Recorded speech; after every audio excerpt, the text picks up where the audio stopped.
So good evening to everybody, both to our in-presence audience and to those that are connecting online. Tonight we're hosting a very special event because it's an event that actually marks the beginning of a very lovely collaboration with a very new foundation and a very new residency program.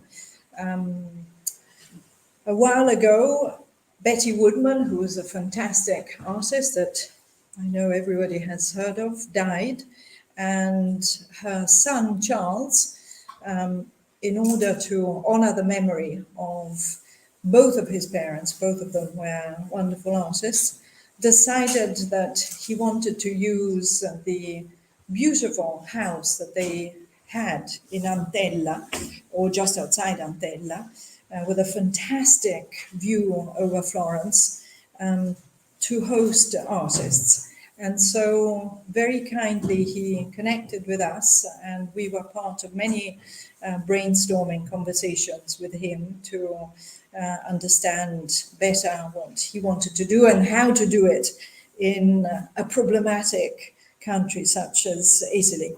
And so he has recently set up this foundation, and the two wonderful artists that we're hosting tonight, Robert Kushner and Patrick Loughran, are the first two resident artists of this residency program. So it's also an honor for a group of students from Ohio State and for everybody else to be here on this occasion. I don't want to take time from the presentation, but I would like to ask Lorenzo Cianchi, who is the organizer of the Italian side of things, to just say a few brief words about the aims of the foundation and, of course, to introduce our artists. Yes. So, thank you, Mir. So thank you to Ocean Art Institute to invite the foundation and this new residence program here to present the first two artists. And so the idea of Charles and the Woodman Foundation is to use and do a new life to the studios of the Georgia and Betty, and that work there for 30 years. And the studios is very beautiful. That's told them before, and the idea is to invite mid-career artists from mainly from US or in Europe, and to stay 1 month there and to work with in the space, in the studio of Betty for the ceramic and the studio of George for photograph and paintings, and to use the same material and the same, for example, in the case of Betty, we studied a lot in these last years to found the factory where Betty buy the clay or buy the color, and Betty lived there a lot of receive of the color. So, and for example, we discussed with Patrick, that is a ceramics and artist work with ceramic sculpture, and we discuss a lot about working in a place where an artist worked for 30 years. So this is very this is the aim of the foundation. So please, Patrick and Bob work in a different way, but they are near for some aspects, and I would want to see your work. So you turn the table to the artists. Yeah. So I can help you here? Yes. And I'll just switch these lights out so you can see the images better. Yeah, that's good. Thank you, Lorenzo. Lorenzo has been with us for a month and really organizing the studio, and so it's been really it's important he's even here today to introduce him. I actually wanted to start with just a few images of Betty Woodman's ceramics. If you don't already know. Excuse me. I'm a ceramic artist, and Betty was a friend and sort of a guardian angel for me also. So it's been really, I've been to Antala, I've been to their house and to her studio the years before, but it's very, very strong experience for me to work in her studio. And I feel like her spirit is there with me. So part of what I wanted to show you tonight was some of her work and the way that we share a certain vision of ceramics. So these are the first few images are of Betty Woodman's. Her theme in almost all her work has been the vase, and influenced by being in Italy, and so we feel this Italian color and the form. The vase for her also was sort of the metaphor for the body and for women's work and for women's roles. But for me, they're extremely beautiful and really powerful. So this is actually photographs that I took at a show of hers in New York in 2012, I think it was. And you can actually see this. The theme for me, just to show you some of my work, would be the relationship between ceramics, a ceramic object, transformed by fire, but also its relationship to drawing. I mean, so here are actually a discrete object, sculpture object. You sort of see well, there's no pointer, I guess, but you can see that her form as a cylinder like a vase, and then the sort of handles and disrupted by the drawing, and so you see in the back the same sort of ideas. And this is like a lot of what the most ambitious part of her work was to have not only the ceramics, but also sort of a theatrical presentation of the ceramics. But one thing about Betty, and one thing that was fascinating to me and important for me personally, was her relationship to being a potter who became a sculptor, became a painter, and so this whole idea, I don't know if this is interesting for you, as some of you are art students, but that's sort of the idea of craft and art. And so Betty was someone who actually proclaimed her connection to ceramics and ceramic art and being a potter, but also just invented an entirely new way of showing us work. So in the 1980s, this is my work. Right out of arts, I'm actually a ceramic artist, potter, trained in an art school. I was in Columbia in the late 60s. And so this is work that was both, for me, Baroque, but pottery, not design. But so already this idea of utilitarian ceramics. Betty has also, I should say, in Antella and with the foundation, we live with our objects. And so it's something special, this idea of like being able to touch things and hold them and use them. It's true in the house. Also, I'm more, it's interesting because I've also become more attached to George Woodman, his tiles are in the house, and his sort of sense of he's an art historian, a painter, and a photographer. And so actually it's something Betty was always, it's really clear. My connection to them was my work as a ceramist, a circle of artists. But I'm actually seeing now like a whole world of the Woodmans, in fact. So also make drawings. one of the things I want to just show you is this relationship of objects and drawing and sort of back and forth. I don't make drawings for sculpture, and I don't make sculptures so I can make drawings. It's sort of like a parallel process. You'll see.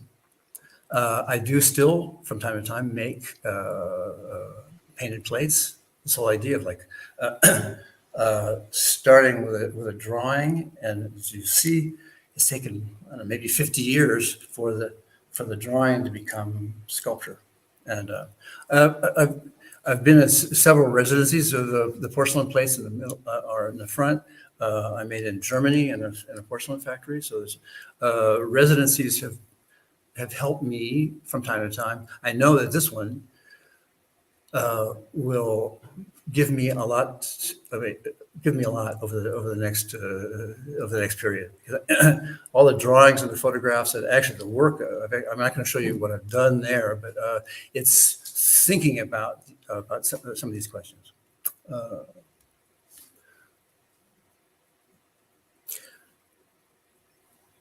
Even the idea of the materials, I mean, I use cobalt, and so some of the drawings start with a gesture, with a stain. I'm interested in letting some of the mistakes remain. There's sort of like I want it to be complex.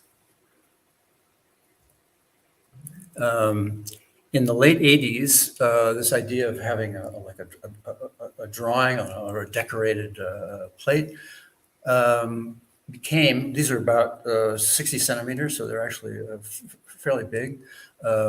And suddenly the idea of actually not only drawing, but using molded pieces, the activity of a studio into the work. And this is over the last few years. The same scale. So there, I actually did make a sort of a wall piece in the studio in Altella. I make pots of all kinds, which seem to me to be sculptural. It's true with Betty's work. What I've been seeing while I'm here is I'm watching spring come in. So there's a lot of the work, the drawings come from the way things grow and the way the world that surrounds me. The world that surrounds me for the last month has been like country architecture, the way that things grow. As a potter, the idea of having an inside and an outside was always important. You know, I talk about the metaphor of the body, and so we talk about the feet, the lip, the belly, the shoulder of a pot. But there's always an inside and outside. The sense of life, a well-thrown pot has kind of breath from the inside. And so that some of the sculptures that I make, I'm interested in that. And it's to have this sort of a way of looking through, the way we look, actually looking now, I can see outside, I can see you, I can see the window, and I can see the trees outside. That interests me. And it's sort of life underneath. There's sort of a skin on top of this structure. I say about this? I'm going to just show some, and this connection between my drawing and the objects. I wanted to actually have an accumulation of objects. When I work, I fill, which I did here in Altella, is to fill the studio with clay objects. Some are thrown on a potter's wheel. Almost all of Betty Woodman's pieces were thrown, but manipulated, slapped on all those, even those flat cut handles were all thrown on a potter's wheel and then and cut out and thrown on a powder wheel. So there's this, for her, this relationship to the machinery and the tools of a potter studio. This is true for me, so that things are thrown, slapped, extruded, made out of molds. And all of these objects, there are maybe 6 or 7 things, are actually inserted. And the title is Ikebana. So it's not that I'm so interested in flower arrangement, but the idea of actually having a fairly fragile ceramic object and to have it move, to have it open up and have let's see. So all the things that are actually inserted sometimes in these forms are just that. They're elements that are added. Sometimes this idea of accumulation, you'll see that I've actually added and tried to, a sculpture will require a kind of architecture. And also I'm interested in manipulating, touching things. So that there are pieces that are thrown, there are things that are built, they're manipulated. So sometimes they're just spread out like this drawing is titled is Ryoanji. I mean, it reminds me of a Zen garden, this idea of that you could actually have separate objects that have their own proper interest. These pieces are related to torsos. I mean, some of these are smaller pieces that are about the size of my kiln, and sometimes the size of Betty's kiln. So they're about like this. They're 50 centimeters. Even just the idea of the machinery of a potter studio and the image of historical ceramics is important to me, so that these sort of extruded kind of coils and tubes that are painted with cobalt drawing, like Delft or Ming or Azulejos. I worked in Portugal a couple times. And so the things that I see, this piece is actually cut open in the same way that prehistoric Korean pots are manipulated. Really, this idea of folk pottery and sculpture, I try to have those things come together. Even the sort of blue, this blue piece on the top is the recycled clay, and so that each moment in this sort of the cycle of the studio is something that I might use. There's sort of tiles on the bottom. What else is there? There are thrown pieces that are cut open. I worked in Lisbon, and so that once in a while I'll want to have that in my work. It's important, and what I've been really felt strongly over the last month is the way that what I see during the day somehow finds its way into my work. It's not so there's no theme. The theme is the drama of the studio, but it's also lately it feels a little bit like entering. Sometimes it's like actually therapeutic. The idea that you would actually have a complex world of dreams. I've lived in New York for 30 years. I lived in Paris for 30 years. So an urban world is really important to me. So I'm surprised when I'm in the country. But all that finds its way, hopefully, into this work. Just a simple gesture with clay means something to me. I can feel it, and so to have that kind of like preserved in this sculpture is important.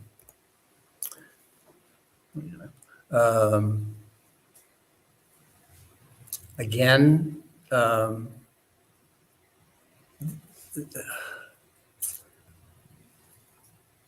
thrown and manipulated pottery forms just make me think about my own proper history, and I use these tools. There are extruded pieces and there are some molded pieces, and hopefully they make some sense. There's an Aribe bowl. There's sort of a cone-shaped piece there so a pottery that I admire finds its way into my work. I live in Paris, and I remember there was signs or indications for how to reconstruct a sidewalk with orange spray paint. So that's finds its way in there.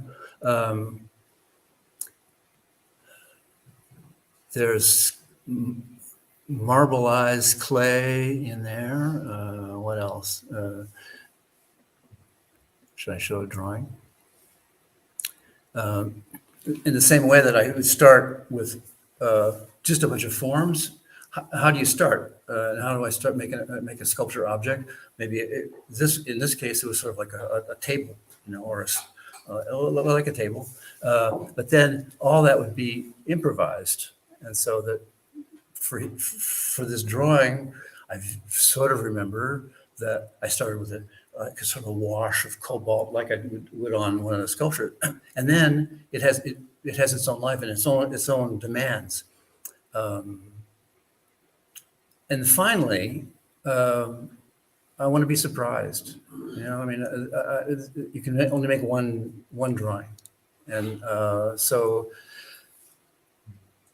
That's important. This idea that it's almost like a gift, I'll do it, and then because I'll respond to different things, and the decisions about where to put something, how to erase it, how to draw through it, all that is very specific to the time that I'm working on it. And it's the same is true for these sculptures.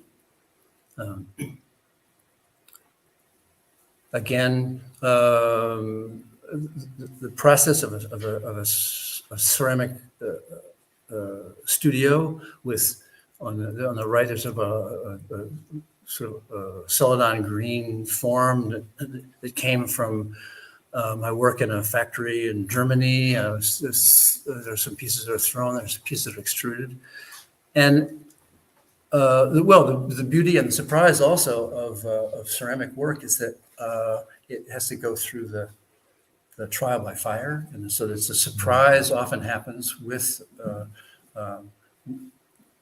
different steps of the ceramic process.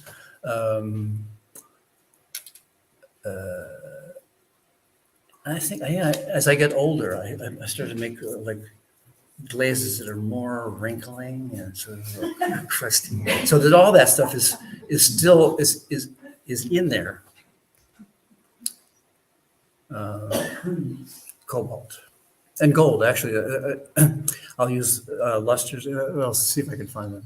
Well, here, there's a piece that's constructed with marbled clay. There are actually some gold dots on there. I was making a series of bowls, and I said, okay, well, so that there's sort of a funny kind of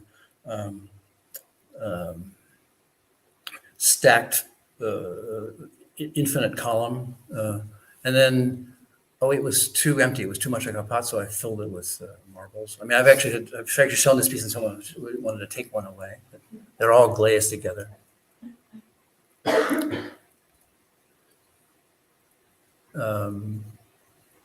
The same idea. I actually worked in New York and stored a lot of drawings with a friend in Brooklyn.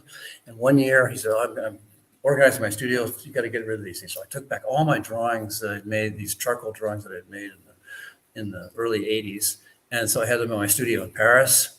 And so that I drew back on top of them. And it's the same kind of the same idea of actually using an image, using a material that's before me, and how to transform it. And so part of these gestures are related to what's underneath it.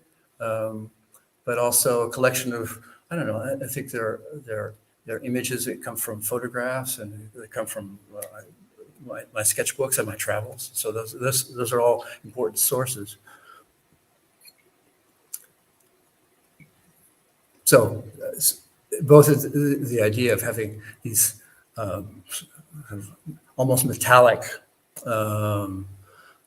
glazes, which I can buy, and then, well, that's where I really am I really continue to be a ceramist. So that all this alchemy of experimentation. I actually traffic these glazes. I try to have these glazes that peel off the side, and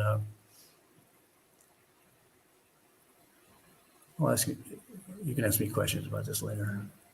And one of the things that I tried to do here in Altella was to make I made a series of smaller maquettes. These pieces are all about 50 centimeters. They're related to the size of my kiln, and also the idea of it's almost like a painting. I mean, I'm not a painter, but in fact, for me, the ceramics is this combination of sculpture and painting, and it continues to be that way. A lot of these where I fabricate the piece, and then the second is how to paint it. Some of the solutions are with these strange glazes that I've concocted. There's a green, kind of a nasty chemical green glaze that is that sort of nasty, and then the sort of a metallic sheen. And so that sometimes the drawings have this sort of the same kind of accumulation, but using that idea of metallic or copper.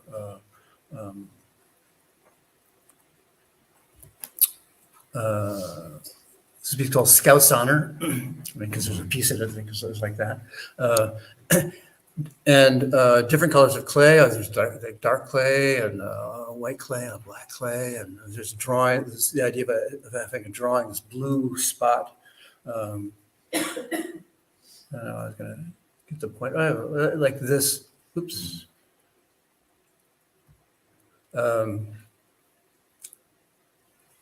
So the idea of painting, of actually constructing from a studio filled with objects to making sense of it.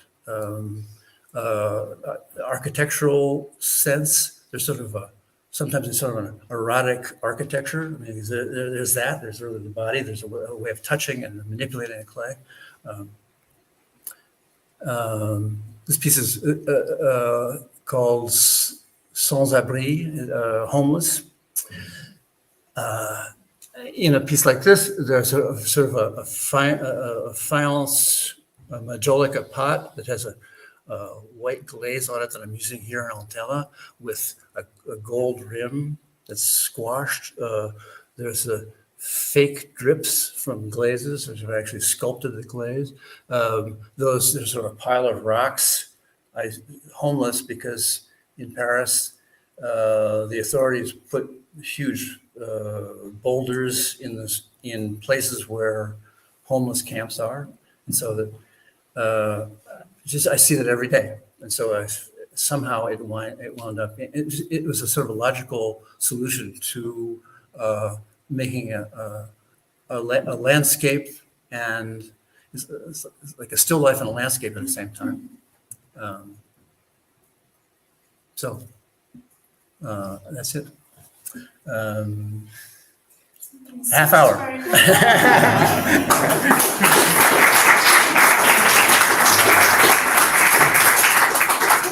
Switch to our second presenter since we have a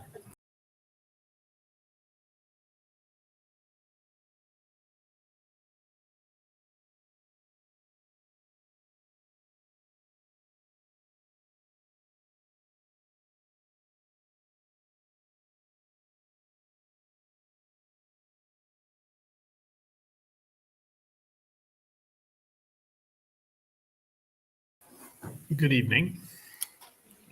And Thank you all for being here. I want to start out just talking about, just so I know, how many of you students consider yourselves either an art major or potentially pursuing that? Great. I just was curious because I've learned more about this program, but what I wanted to talk about was the importance for me in my life as a working artist of finding role models and ancestors. The artists, I'm not necessarily, I mean, your teachers are to be valued like gold, but beyond them, there are this world of people, and you'll discover their work, and they may be anonymous. For me, most of my sources are textile designers, textile artists, quilters, weavers. We'll never know who they were, but I look at these things and I think that moves my heart. It's not just, oh, that's nice, or it'll look nice on the bed. It's like it really thrills me. And my question to myself as an artist is, can I pull those sources into I'm going to be over the top with romanticism with this, my heart of hearts, the deepest part of me, the part of me that doesn't change, the part of me that's really who I am. Can I pull all that stuff in, mix it up, and then let it go out through my skills, whatever they are, into the world? So most recently, my go-to artist, my source of infinite inspiration is Henri Matisse, the French artist. And one of his great paintings is in the Hermitage Museum. It's called Pink Studio. And in the corner of this magnificent painting, there's a little table, and you can see the table in the middle that's almost exactly like a table that we have in our house. So that just started me thinking, aha, I can't copy what he did, but can I bring my own collection of objects? The two fabrics in the background are Japanese kimonos that have been in my collection and I've used over and over again. The carpet in the lower left is a direct translation from the Matisse painting. The objects on the table are the arrangement he had, but with my stuff. So there's something very deeply satisfying about saying, is there an impeccable source? For me, he is impeccable. Oh, and there are others. I mean, there are many others, but just this is my touchstone at this point. So can I take that source and dare to add to it? So, sorry, in this painting, in the Matisse painting, there are some of his fabrics hanging flat, parallel to the picture plane. Oh, and flatness, pattern, color, gibbons. That's been there for a long time. But then I started thinking, what if it looks like you put a fan on these kimonos, and these are the same two kimonos, but moving. Same table, different objects. I mean, I can tell you what they are, but it's what I want to focus on is, what is this saying about the world? What is this? How is this reflecting my view of the world? And I just want to bring in one more idea, which is those of you who read a lot, or maybe not a lot, but a certain amount of art, criticism, and literature. There's a tremendous emphasis right now in time on art being relevant only if it is challenging your preconceived ideas of cultural stasis.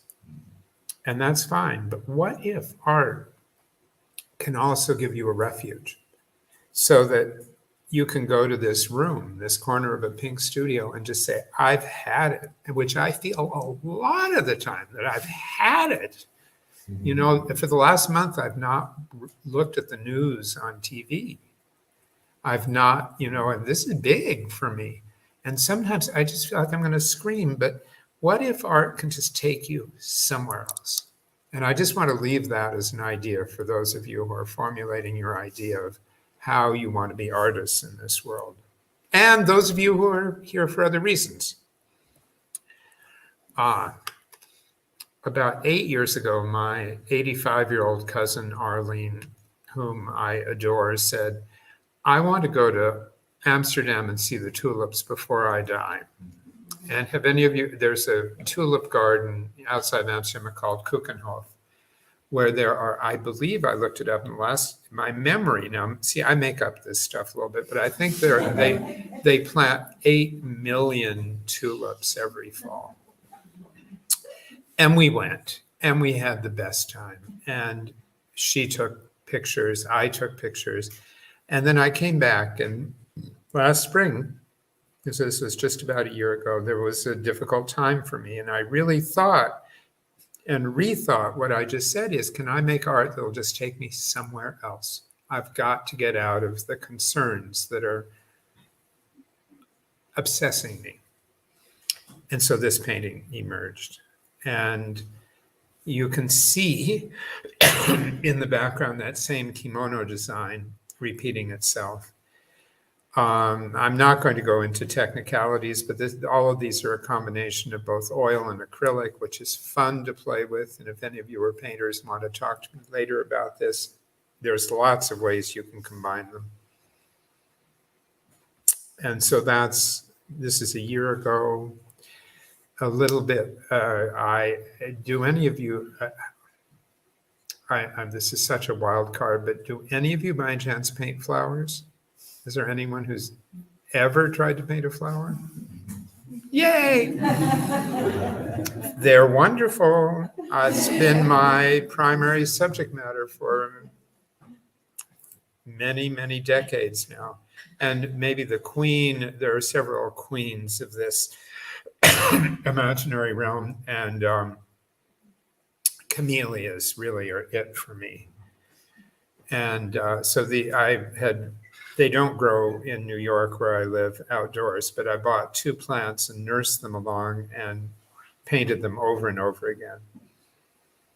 Wonderful, wonderful flowers. And look, there's that same kimono fabric again. I got a little bit obsessed with it. And another thing that's recurrent in my work are the biomorphic forms of the plants themselves, trying to describe what I'm really looking at when I'm painting, and then the geometricized backgrounds. It's something that I've played with over and over again, and I really don't get tired of it. Here's another camellia painting. There were a lot of them. I think I painted these. Actually, see, that's the same flower. Oops, that's the same flower that's on the left there. I'm just going to keep going because it's truly speaking, my goal for you is to sort of plant some ideas, and maybe. Don't know. So this is, as you can see, young fig tree. Again, this was the middle of the summer. Things were complicated in my life, and I wanted to find someplace that was, again, a major source of refuge. And I live quite near a farmer's market in New York City, which is, we were talking about nature in the city, which is hard. I grew up in the countryside, and but the farmer's market gives me a glimpse because I can do things like find a fig tree, which I bought, and I brought it home and I painted, drew it. And at the bottom of this are nasturtiums, which were deeply beloved by Matisse. And then I worked and I did a lot of drawings of these leaves of the fig tree, and they're pretty fabulous, strange shapes. And again, here's that same background of the semi-natural, semi-stylized kimono patterns. I'm going fast because when it gets to Q&A, I want to know if there are questions. Because I can tell you all this stuff, but I myself am more curious what you want to know. high octane. So a lot of still lives. This is a really, for me, pretty intense painting. There's a lot going on. There, if you want to decode what's going on, happening in the center, there's a squash with the stripy kind of gourd-like forms inside a Japanese lacquer dish on top of a Central Asian Uzbek embroidery on a chair on top of a fabricated background. But it all flattens out, and I wanted it to feel a little overwhelming. So much for that tranquil refuge. Is like, okay, can I take these same elements and scare you a little bit? I mean, maybe scare is too strong, but the opposite of soothe. Let's just leave it at that, whatever the right word is. Okay, back to Betty Woodman, who was a dear and beloved friend. And this painting was done last fall when I had already talked to Charlie Woodman, who invited me and Patrick to come to this residency. So in the very middle, there's that tall gray form is a Betty Woodman ceramic that we traded artworks for. And on the right is another piece that I've lived with for a long time. And then on the far left is a very interesting brass bowl from India. And these three objects I had put on, we have a little display space in the living room, and I've been looking at them and being fascinated by the handle, those big arching shapes. And then I said, oh, that has to be a painting. And it's actually a fairly large painting. It's 4 feet by 8 feet. And it helped me think even more about Betty, knowing that we were going to be here this spring. So I think that's the last slide. So Patrick and I had a bet whether I could do it in 15 minutes or not. I believe that was 12. So please don't feel that I've been disrespectful if I've been speaking quickly, but I really want to go back to my initial statement of when we do get to Q&A, I'd like to know what your questions are, if there are any. So that's it.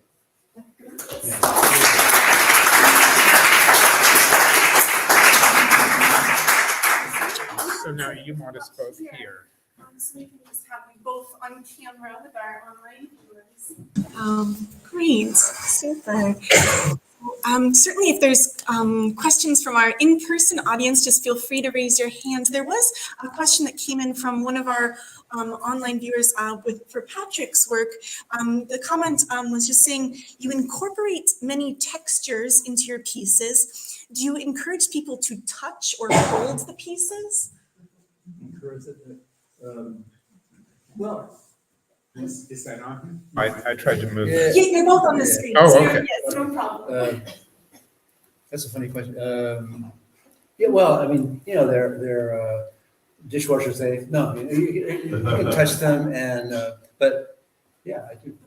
Are they intended more to be visual textures or tactile objects that people would actually No, it's touch interesting. or It's hold? an interesting question because, like, I make these objects, and I'm assuming that you can touch them, you can wash them off, you know, if you get them dirty. But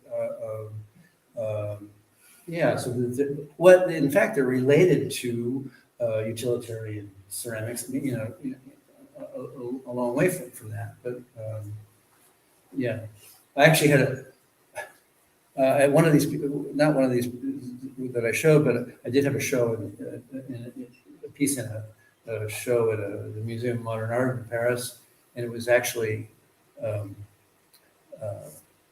so they didn't want you to touch it. It's typical. Were there questions of people in here?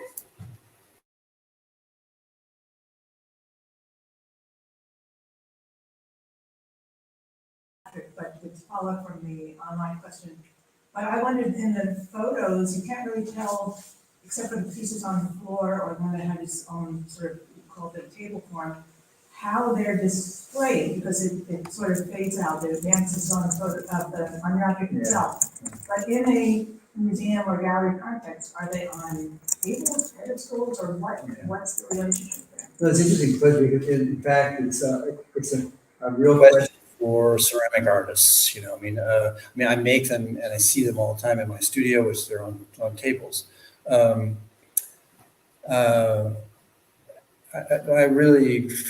have a longer presentation of my work, but which shows how I show them in galleries and some. I have a whole collection of furniture that I found on the street, furniture that I buy at Emmaus, like the Goodwill.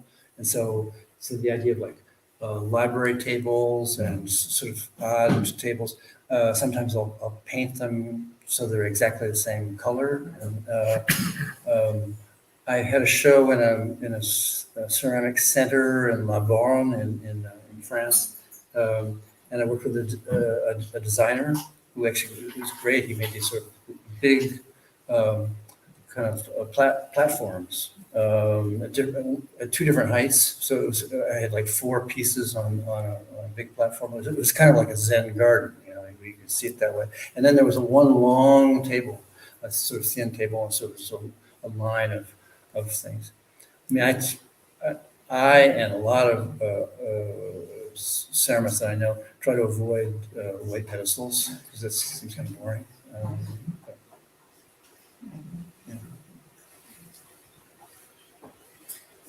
More a comment than, well, in fact, a comment, not a question, but I loved the introductory,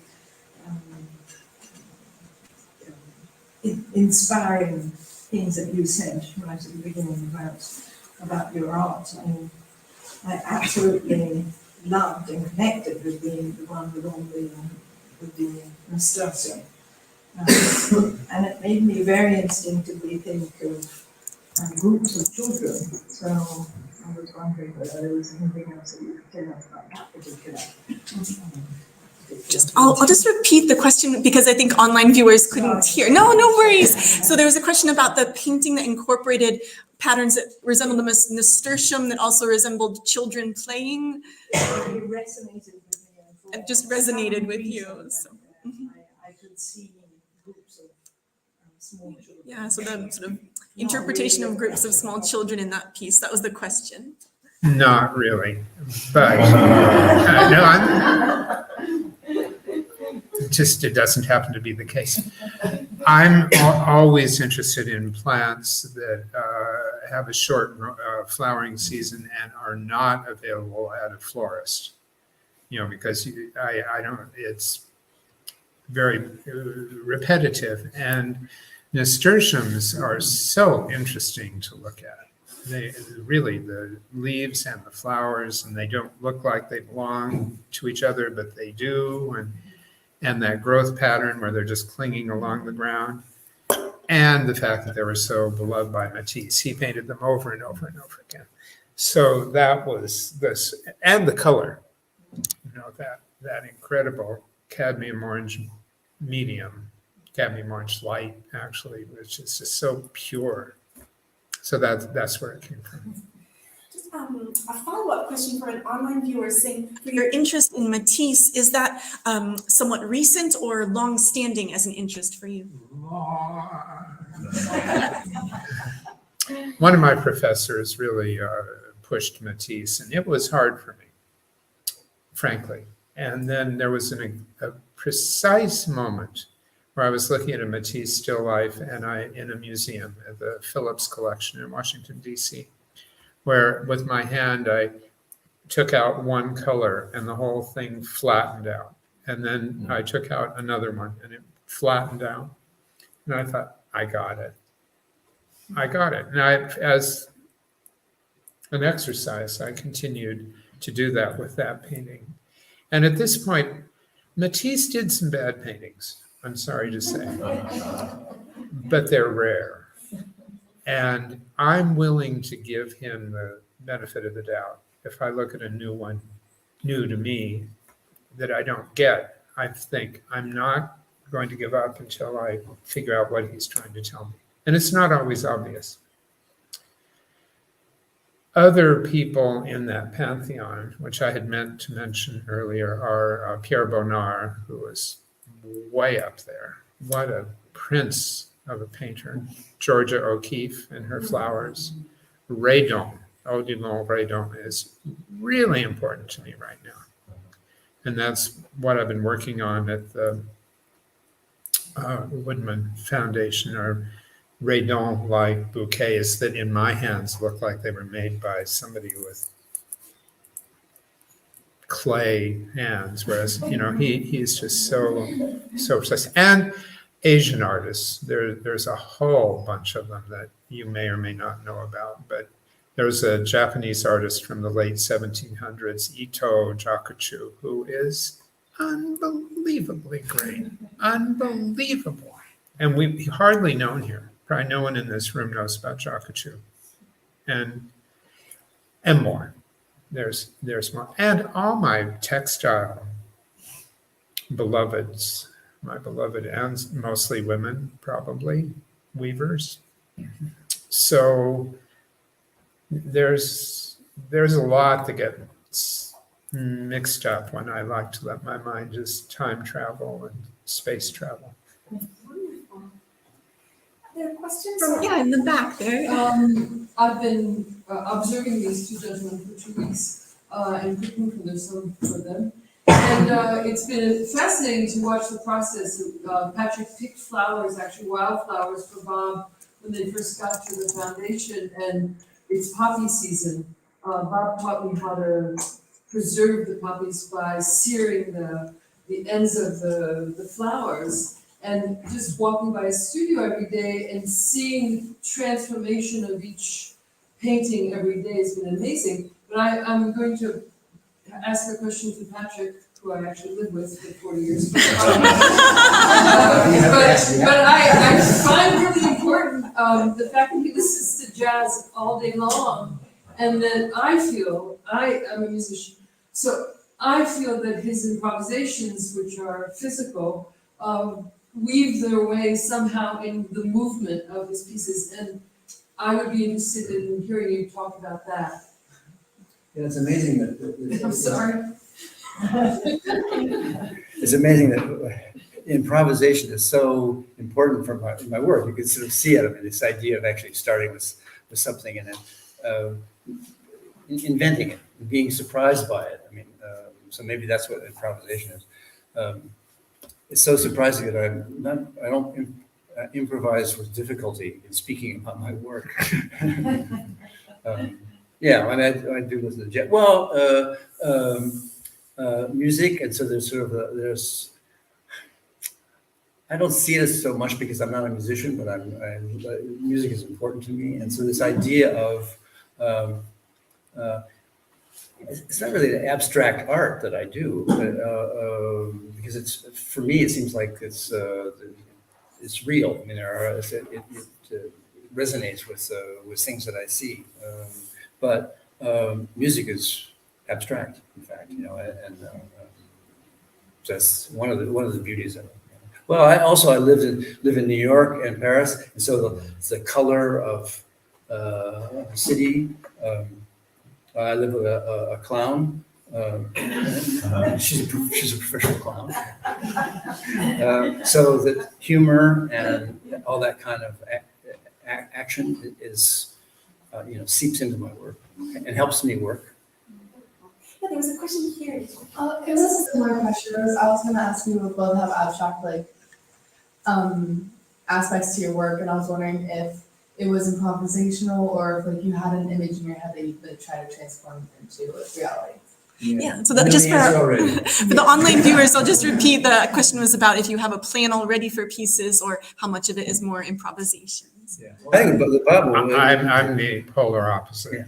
Yeah. No, well, I mean, it's fine. Yeah. We can agree. Where I won't start unless I know what I want to do, and then somewhere in the process I have usually failed to accomplish that, so it becomes a race to see if I can save it. So, but I never work unless I know what I'm doing, and then even once it gets past that initial phase, I won't fool around on the canvas. I hate to paint out work. So I wait until I know what I want to do. Yeah, it's the opposite. I mean, I start out with like no plan. And then it's a race to make some sense out of what I've done. And it, I don't know what you think about it, but you know, some people say, "Oh, your work is so joyous." You know, it's like something. Forget it. It's no, it's difficult to make, you know, and because of that kind of anxiety to make some sense out of it. I mean, hopefully that helps. That kind of lack of confidence and sort of questioning makes it interesting. Yeah, I think there's a question here in the front. Yeah. You both take the objects from the reality and puts in your piece of art. So we visited the Duomo, and we discussed and we have a little talk about why Hebraism or other religion doesn't use figures or objects for inside of the representation. And I want to do a question both how moved to you to take objects from reality and put inside of your art, or why what moved your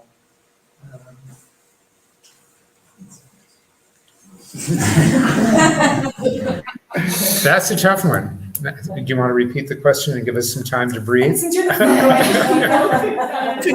yes, the question was in terms of being able to work from observation, to be able to take observed objects and incorporate those into your work. yeah. Well, you want me to- No, I was maybe we'll both sort of give an example. I think you've actually Lorenzo has been in the studio and sort of watched me look at the world around me, around Alentella. I mean, for instance, there's a sort of a country home wall with bricks that move this way and that, you know, and it's sort of like a windbreaker or something. But I think it's for maybe farm animals or something. There's a way, and so I actually made one of those. I made little bricks, and I love this idea of this. So both the path. So for me, I don't know what it looks like to someone who sees one of those every day, but for me, it's like really like I made a sort of fake isolated Lisbon tile piece, and you know, I mean, so I try to I try to use things that I see, and sometimes with Betty's handles and things like that, I'm sort of inspired by that. You know, so that for the moment, I'm sort of like picking and recombining them with other things, so that they're sort of hidden in there. But I don't know if that answers the question, but yeah. I think I have made one abstract painting in my life, and you can tell what my opinion is of. Sorry, but I think most abstract art is silly, and I go. I mean, you invited me, so silly, and when it's great, but so much of it is just self-indulgent. So, boy, I bet the faculty's going to walk out on me now. So, with these new paintings that are so heavily reliant on still life, there's the implication of a coherent space that for me flattens out. And I have friends whose work I admire so much who can make, I'm thinking one in particular, who can draw a room with all of you in it and it's spatially coherent. I can't do it. I've tried. So I just think, okay, let it go flat, but let it have the implication that there is a believable space that they used to fit into. I like the challenge of depicting something that I can see particularly the flower and leaf and plant forms. It's never ending. And peony season is coming up. Peony is the other queen of the flower calendar, and boy, they're only around for a few weeks. Do they grow here? Absolutely. Yeah, because it needs a cold winter. But I just know when I start seeing those, I'm going to go crazy trying to capture all the convolutions and the complexity. So for me, the object is essential. It's not just something to incorporate, it's the beginning of everything. I will admit that around the two studios, there's a rose garden climbing up the walls. The roses are everywhere. They're White ones, gorgeous, pink ones, red ones, right outside of my studio. huge. I actually made some roses and put them on some sculptures. You take clay really, really thin and you kind of sprinkle it up. It's a rose. That's fun. C'est ça. Does that answer? However, I wanted to also say, apropos religious iconography, there was a decisive moment in my life. I mean, really a turning point when I was 25. I took an extended trip to Turkey, Iran, Afghanistan, which would be not possible today. Looking at Islamic monuments with a friend who had been studying Islamic art, a woman friend who didn't want to travel by herself in those countries and invited me to come along. And she had the itinerary, which was put together by her professor at Harvard University. Islamic art famously, and not always true, forbids the depiction of the human form, particularly in public art. That's not true for private art, because you have Persian miniatures and all kinds of ceramics and things that have people in them. But for public art, the word in the form of calligraphy and geometric pattern are key. And I remember being in one particular monument in one particular town, and I thought to myself, the best visual minds of this culture focused on patterns and how to make them so rich and so complex and so uplifting that you didn't need a scorecard. You didn't need to know the iconography of which saint was holding which book and was doing the right thing. Well, I mean, we were just at the, looking at the Maesta and, trying to figure out who was who. But you didn't need a scorecard. All you needed was the joy of looking at these innovative patterns and how they juxtaposed. It changed my life. I just thought decoration is one of the highest possible activities for visual art. And there it's completely independent of subject matter. Looks like there's another question back there. I'm happy to say that I tell my painting students about your work, Robert, and I always put it in the context of the pattern and decoration movement. But I wondered, was it really a movement? In other words, were you acting singly and some art historian or critic put you together, or was there a collaboration, or what was the movement actually like? And just to repeat the question for the online viewers, the question was about the development of the pattern and decoration movement that obviously Robert Kushner is very much a central figure in. Thank you. Thank you for asking that. It was an extraordinarily organic process where at the beginning I had two colleagues, and then I was introduced to another in New York who introduced me to another who introduced us all to another. And then we realized that each of us knew more people who were working with pattern and working with the decorative and saying it. I mean, at that moment in time, to say if the work was decorative was an extreme pejorative, and usually gender-based, that women did decorative things, or that was a nice painting, but it was decorative, and we were saying, pardon me, fuck it. We're making decoration. Though that tomb tower was enough for me. the quilt is enough for me. Fans are enough. Kimonos are enough.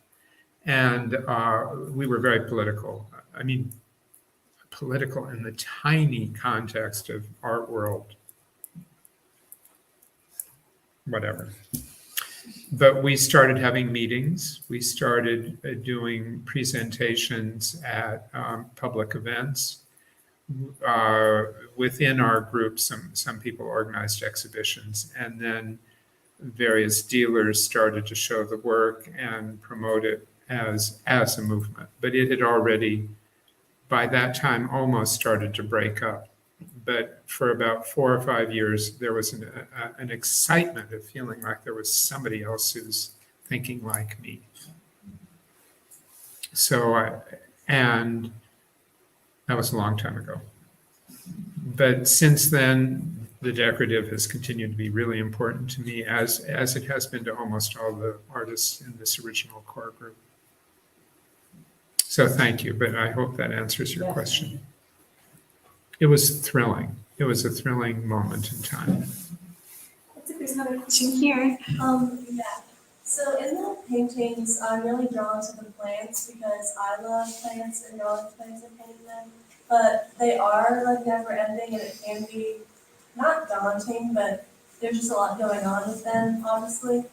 And the places in the plants where you like utilize negative space more and just leave it blank, to me, it kind of provides like a sense of like sanctuary within the work, and like allows you to focus on like specific details that you did end up like filling in. And I was just wondering if like that's what it does for you, or what your intentions are with that, or. Yeah, so the question was just a comment about in Bob's paintings having the negative space, especially in plants, that create sort of a visual sanctuary within the composition, and just asking about his intentions there. Yeah, it was a well asked question, and that is what it does for me, because you can get a little crazy with detail, and that's when you lose it. So I don't mean lose it psychologically, but lose the magic of what you're trying to put on the surface. And the other thing I like to put into conversations about plants is the flower is the plant's one